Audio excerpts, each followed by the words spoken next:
Hello students, hope you are good, your health is good, and in last lecture we have discussed the design of cylinder and cylinder head, and I hope that you have seen it, you have understand it, and you know it, right? So today we are going to do an example for the same theory like design of cylinder and cylinder head. This example is totally based on that theory, so if you have not still you have not seen that, then please watch that theory first and then come to this example. A two-stroke engine is to be designed for the brake power 7 kilowatt. So here given data given data brake power of 7 kilowatt at the speed of 800 rpm. So N is given, then indicated mean effective pressure P mean is given 0.5 megapascal. We have to convert it in a Newton per mm square, so 10 raised to 6, and here N is 800 cycle per minute.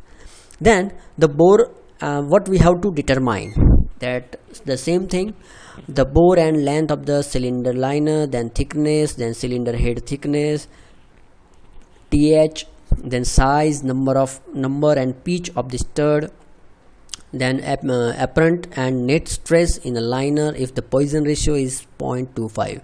So can you tell me what is the Poisson ratio? So Poisson ratio is the lateral strain upon linear strain.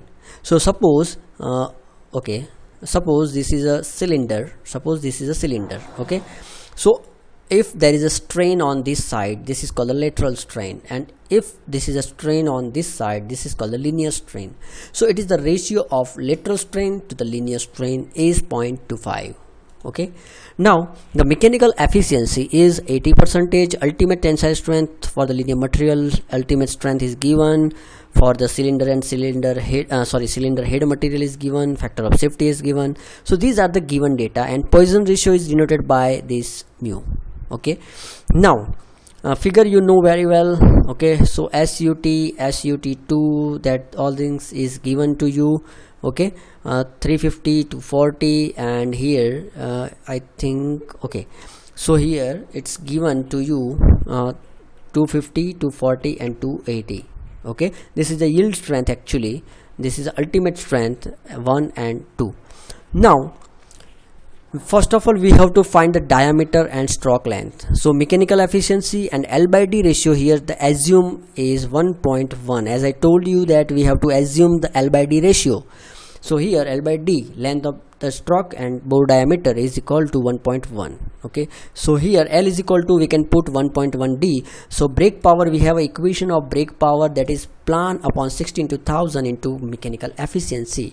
So in here in this equation we can put the value of L is equal to 1.1 T. And mechanical efficiency we know, N we know, P mean we know, everything we know. So brake power is also given to us in a given data, so everything we know, and we can find the diameter of cylinder bore. Once you find the diameter of cylinder bore, you can find the length of cylinder stroke length 1.1 D, which is we have assumed over here. So find out L and D first. You just pause the video and do the calculation by using calculator. So this is a practice for you, and then let's come to the length of cylinder. So here the compression ratio is equal to total volume upon clearance volume, so L plus L1 upon L1. So clearance volume is L1, so here we can say top clearance L1 is equal to 37.2. So by using compression ratio, equation of compression ratio, total volume upon clearance volume, by this we can find the clearance volume, and then we have to find the total length of cylinder. So here total length of the cylinder is equal to stroke length, then clearance volume, then piston length. So piston length we have 1.25 into D. Then by this way we can find the total length of cylinder. So first of all we have find L and D, then by using L we can find LC, clearance volume, total length of cylinder, clearance volume, that is L1. Now thickness of cylinder liner, T. So you have seen in theory portion that we have assumed that Pmax is equal to 10 ppm. Okay, so 10 pm, that is the mean effective pressure into mechanical efficiency. So by this equation we can find the Pmax, and we have to select the Pmean 4 Newton per mm square. Now let us find the thickness of cylinder wall.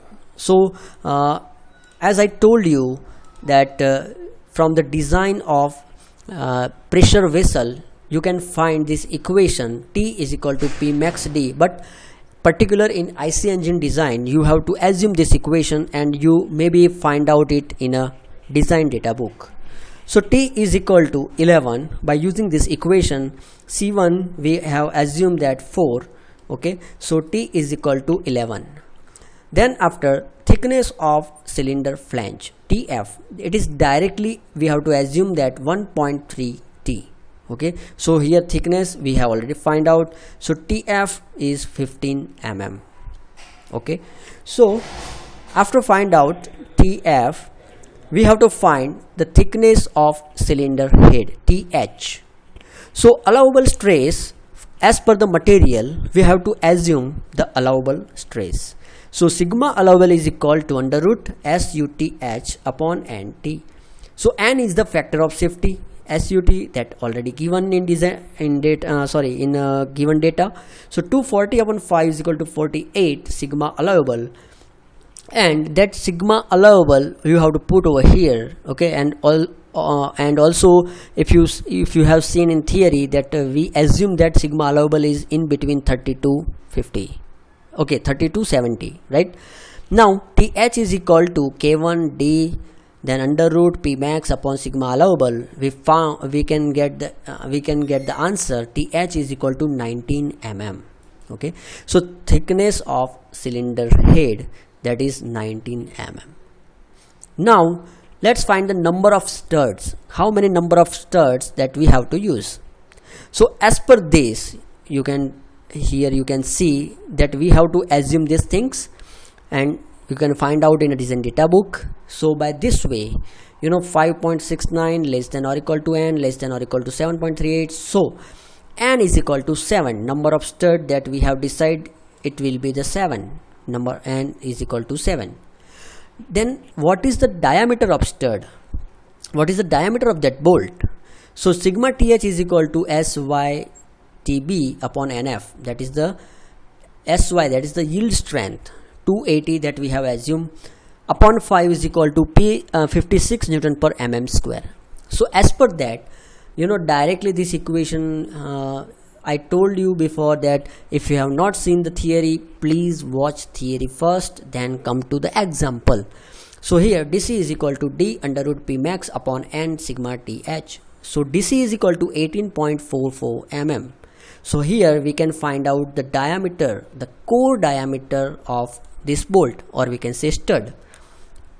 After find out core diameter, this is again assumption that for the bolt diameter DB, so bolt diameter should be DC upon 0.84.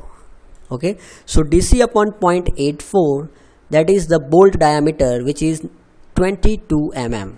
Okay, so here bolt diameter is equal to 22 mm. Once find the bolt diameter, okay, and bore diameter and bolt diameter, you can assume that the diameter of the stud pitch circle and flange DO, dp is equal to, this is a pitch circle diameter, dp is equal to d plus 3 db. Okay, so it is 235 mm. You can stop the video and do the calculation wherever necessary. Okay, so the outside diameter of the flange is dp plus 2 db plus 12. So here outside diameter DO is equal to 291 mm. Now pitch for the stud is equal to pi dp upon n, and that is the here number of bolt, and we have find out the number of bolt. Okay, so here if once we have find out the number of bolt and we have pitch circle diameter, then we can find the pitch of stud, PBO. Okay, so let me try to explain you. This is the diameter and this is the pitch circle diameter. Okay, so we have to put the 7 number of bolt over here, 1 2 3 4 5 6 and 7. So here pitch of the stud, it means it is the distance between this, okay, this. Now you hope you understand. So pi dp upon n is equal to 105.46 mm. Now we have to calculate the minimum maximum permissible value of pitch R. So here 19 under root dB and 28 under root dB. So answer is 89.11 mm and 131.33 mm. So these all are about the design of cylinder and cylinder head. Now let us see the different stresses over here. Sigma c, that is circumferential stress, longitudinal stress, radial stress. So you can see here sigma c is the maximum circumferential stress. So here also stress is considered, and we can say that the circumferential stress is maximum than all other stress. So that's why we have here select the circumferential stress in our design. Okay. Okay, so these are the example. This is the example for design of cylinder and cylinder head. Friends, if you have any doubt, you can ask me on my WhatsApp number or maybe call to me. And thank you. Jai Hind, Jai Bharat.